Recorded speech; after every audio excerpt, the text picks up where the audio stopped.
अच्छा, मोस्टली हमें देखने में ये भी मिलता है कि ये जो एडिक्ट हैं आइस के या हेरोइन के, इन लोगों को शूटर्स के तौर पे भी बहुत इस्तेमाल किया जाता है। ऐसे लोग जिनकी दुश्मनियाँ ज़्यादा हैं तो वो इन लोगों को चंद दिन ये सप्लाई करते हैं और उसके बाद उनको वेपन्स प्रोवाइड करते हैं और वो जाके वो कत्ल कर देते हैं।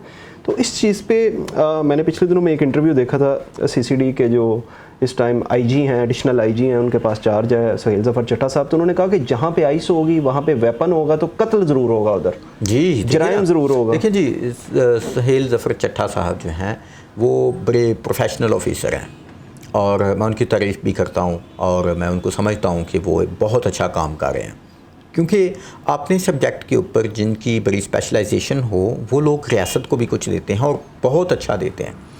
अभी वो सीसीडी के हेड हैं और बड़े अच्छे तरीके के साथ ही इस डिपार्टमेंट को वो चला रहे हैं और मेरिट्स की बेसिस के ऊपर चला रहे हैं। अल्लाह करे इनके बाद जो आए, आखिर एक अदारे में किसी की लिमिट होती है होने की। उन्होंने जो फरमाया मैं उससे 100% इत्तफ़ाक़ करता हूँ। वो ये है कि ये जो किलर्स हैं, क्या आम आदमी ये जुर्म करना सोच सकता है? नहीं, बिल्कुल नहीं। ऐसा आम आदमी सोच भी नहीं सकता।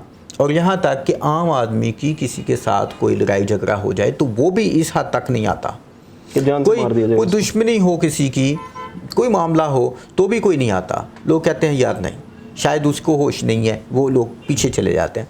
लेकिन ये जो टारगेटेड किलर्स हैं, इनके पीछे तो 100% यही सच्चाई है ना। वो सच्चाई क्या है कि ये जो नशा है महंगे दामों बिकता है।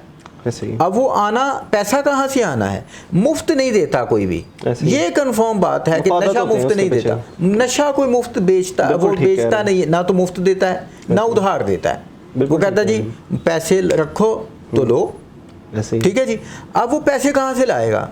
पहले नंबर पे तो साहिब हैसियत है तो अपना घर बेच बेच के पिएगा। जब उससे पैसे ख़त्म हो जाएंगे, यहाँ तक फैक्ट्रियाँ बिक गई हैं लोगों की, लोगों का ज़मीनें बिक गई हैं, लोगों की गाड़ियाँ बिक गई हैं, लोगों ने बेची हैं और नशे पूरे किए हैं।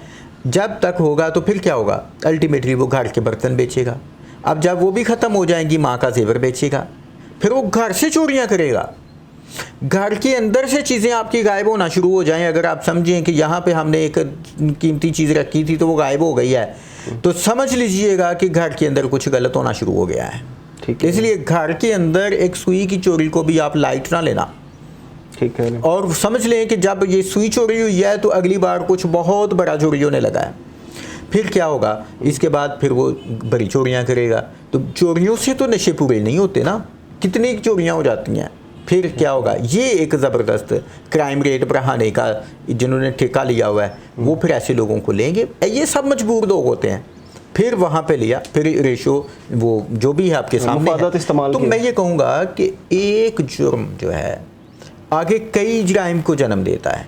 तो फिर इसके लिए जो स्टेट है, रियासत है, जो रियासती अदारों को चलाने वाले उनके हेड्स हैं और जो पार्लियामेंटेरियंस हैं, उन सब को इसके ऊपर बहुत संजीदगी से सोचना चाहिए कि अगर आपने इस रियासत को सेहतमंद बनाना है, इसको कामयाब बनाना है, तो फिर आपको जो है क्या करना पड़ेगा? इसके नशे के तदारक के लिए अमली तौर पे काम करना होगा।